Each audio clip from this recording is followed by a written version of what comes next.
Pour l'instant, les poids occupent l'espace, mais la pancarte jaune annonce la nouvelle donne. Ici s'implantera bientôt une unité de méthanisation productrice de gaz revendue à GRDF.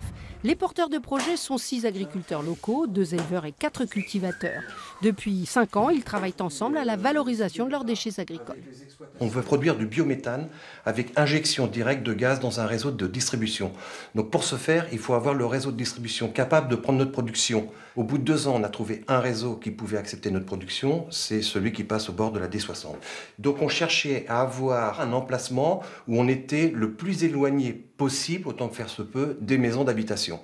La réglementation nous impose un minimum de 500 mètres. Nous, dans notre projet, les premières maisons qui se situent à Colville-Montgomery ou Perrier-sur-le-Dent, c'est 1 km. Aujourd'hui, le dossier technique, il est là, il y a des normes, elles seront respectées. Si les gens veulent des réunions d'information pour avoir des questions complémentaires, on s'adaptera.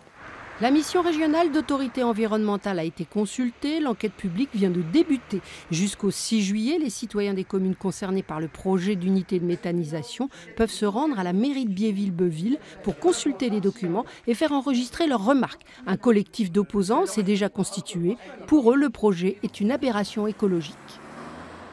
C'est un projet industriel, c'est un projet de rentabilité. L'objectif, c'est de créer du méthane. C'est-à-dire qu'un agriculteur veut aujourd'hui passer du mode agricole au sens je produis une denrée qui va nourrir la population à je produis une denrée qui va produire du gaz. C'est-à-dire à long terme, un appauvrissement des sols et surtout la création de CO2. Une unité comme ça, c'est pour 5 ans, 10 ans, 20 ans, 50 ans, 100 ans.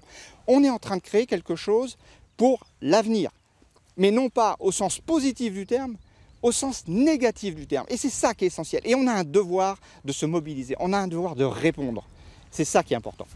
Le préfet devra donner son accord, puis les communes environnantes devront se prononcer. La plaine de Camp Nord va être dans les mois prochains un enjeu de bataille écologique. La guerre du biogaz ne fait que commencer.